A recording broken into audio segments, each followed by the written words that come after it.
മുനമ്പം വിഷയത്തിലെ വ്യത്യസ്ത നിലപാട്, സമസ്തയിലെ ഭിന്നത എന്നിങ്ങനെ നിരവധി വിഷയങ്ങൾ സജീവമായിരിക്കും. മുസ്ലിം ലീഗ് യോഗം ഇന്ന് കോഴിക്കോട് ചേരും. 9 മണിക്ക് ഭാരവാഹി യോഗവും 10 മണിക്ക് പ്രവർത്തക സമിതി യോഗവും നടക്കും. സമസ്ത കേന്ദ്ര മുഷാവറ യോഗത്തിൽ ഇന്നലെ ഉണ്ടായ തർക്കങ്ങൾ യോഗത്തിൽ ചർച്ചയായേക്കും.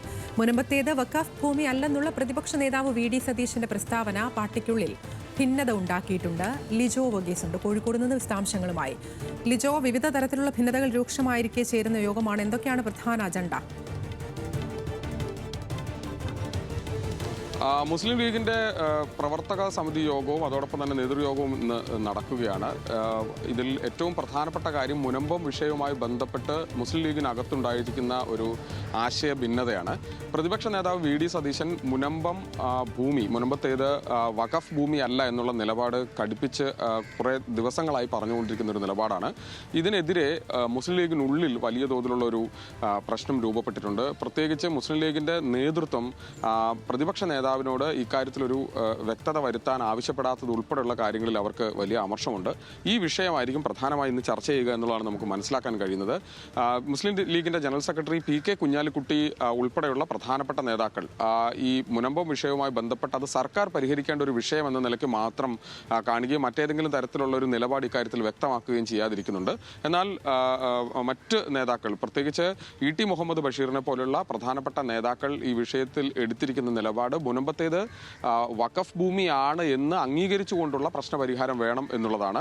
അതായത് ആ ഭൂമി വഖഫാണ്, എന്നാൽ അത് അവിടെ ജീവിക്കുന്ന ആളുകൾക്ക് കൊടുക്കുന്ന തരത്തിൽ, ആ ഭൂമി കൊടുക്കുന്ന തരത്തിലുള്ളൊരു നിലപാട് സർക്കാരിൻ്റെ ഭാഗത്തുനിന്ന് ഉണ്ടാവണം എന്നുള്ളതാണ്. അത്തരത്തിലുള്ള രണ്ട് നിലപാട് യഥാർത്ഥത്തിൽ ഇപ്പോൾ മുസ്ലിം ലീഗിനുള്ളിലുണ്ട്. ഈ നിലപാടുകൾ ഇന്ന് ഈ യോഗത്തിൽ പ്രധാനമായും ചർച്ചയാകുമെന്നുള്ളതാണ് നമുക്ക് മനസ്സിലാക്കാൻ കഴിയുന്നത്. ഇന്നലെ സമസ്തയുടെ കേന്ദ്ര മുഷാവറ യോഗം നടക്കുന്നതിന് മുൻപ് യൂത്ത് ലീഗിൻ്റെയും അതോടൊപ്പം തന്നെ മുസ്ലിം ലീഗിൻ്റെയും ഓഫീസുകൾക്ക് മുൻപിൽ ബോർഡുകൾ പ്രത്യക്ഷപ്പെട്ടിരുന്നു. അതിൽ പ്രധാനമായും വി.ഡി. സതീശന് ഇത്തരത്തിൽ കടിഞ്ഞാണില്ലാതെ മുമ്പോട്ട് പോകാനുള്ള അവസരം നൽകുന്ന നേതൃത്വം മാറണമെന്നുള്ള ഉൾപ്പെടെയുള്ള ആക്ഷേപങ്ങൾ അതിലുണ്ടായിരുന്നു, വിമർശനങ്ങൾ ഉണ്ടായിരുന്നു.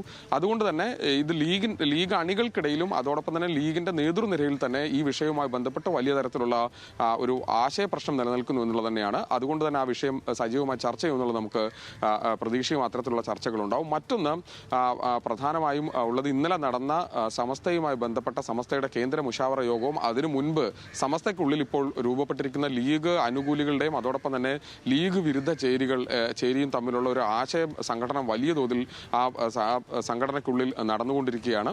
അത് ഇന്നലെ കേന്ദ്ര മുഷാവറ യോഗത്തിനിടയിലും അതുമായി ബന്ധപ്പെട്ട് പ്രശ്നങ്ങൾ ഉണ്ടാവുകയും ആ യോഗം പൂർത്തിയാക്കാതെ മുമ്പോട്ട് പോകുന്നൊരു സാഹചര്യം ഉണ്ടായി എന്നുള്ളതാണ് ഏറ്റവും ഒടുവിലായി ലഭിക്കുന്ന റിപ്പോർട്ടുകൾ. അങ്ങനെ ആണെങ്കിൽ ആ വിഷയവും സജീവമായി ചർച്ച ചെയ്യും. ഒരുപക്ഷെ ഈ കേരളത്തിലെ തന്നെ ഏറ്റവും വലിയൊരു മുസ്ലിം മതസംഘടന എന്ന നിലയ്ക്ക് ഇ.കെ. വിഭാഗം സമസ്ത എന്ന സംഘടനയ്ക്കുള്ളിൽ ഇത്തരത്തിലുള്ള പ്രശ്നങ്ങൾ ഉണ്ടാകുന്നത് അത് മുസ്ലിം ലീഗിനെയും വലിയ തോതിൽ ബാധിക്കാനുള്ള സാധ്യതയുണ്ട്. അതുകൊണ്ട് തന്നെ ഈ സമസ്ത വിഭാഗത്തിൽപ്പെട്ട അല്ലെങ്കിൽ സമസ്തയിലുള്ള അംഗങ്ങൾ തന്നെയാണ് മുസ്ലിം ലീഗിൻ്റെ അണികൾ. അതുകൊണ്ട് തന്നെ ഈ വിഷയത്തിൽ ഒരു സമവായം ഉണ്ടാക്കേണ്ടത് മുസ്ലിം ലീഗിനെ സംബന്ധിച്ചും പ്രധാനപ്പെട്ട ഒരു കാര്യമാണ്. അതുകൊണ്ട് തന്നെ ആ വിഷയത്തിലും ചർച്ചകൾ ഉണ്ടാകുമെന്നുള്ളതാണ് നമുക്ക് മനസ്സിലാക്കാൻ കഴിയുന്നത്. ഇന്നലെ ഈ സമസ്ത മുഷാവറ യോഗത്തിനിടയിൽ ഇതിൻ്റെ പ്രസിഡന്റ് തന്നെ ഇറങ്ങിപ്പോകുന്ന ഒരു സാഹചര്യം ഉണ്ടാകുന്നു. അതുമായി ബന്ധപ്പെട്ട് വലിയ വിഷയങ്ങൾ ഉണ്ടാകുന്നു. ഇതിൽ ഇനി എന്ത് നിലപാടാണ് സമസ്തയ്ക്കുള്ളിൽ ഉണ്ടാവുക എന്നുള്ളതും മുസ്ലിം ലീഗ് ശ്രദ്ധയോടെയാണ് നോക്കിക്കണ്ടുകൊണ്ടിരിക്കുന്നത്. അതുകൊണ്ട് തന്നെ ആ വിഷയങ്ങളും ഇന്നത്തെ യോഗത്തിൽ ചർച്ചയാകുമെന്നുള്ളതാണ് നമുക്ക് മനസ്സിലാക്കാൻ കഴിയുന്നത്. 9 മണിയോടുകൂടി യോഗം ആരംഭിക്കും എന്നുള്ളതാണ് മുസ്ലിം ലീഗ് വ്യക്തമാക്കിയിട്ടുള്ളത്. ശരി, ലിജോ വർഗീസാണ് വിശദാംശങ്ങൾ നൽകിയത് കോഴിക്കോട്.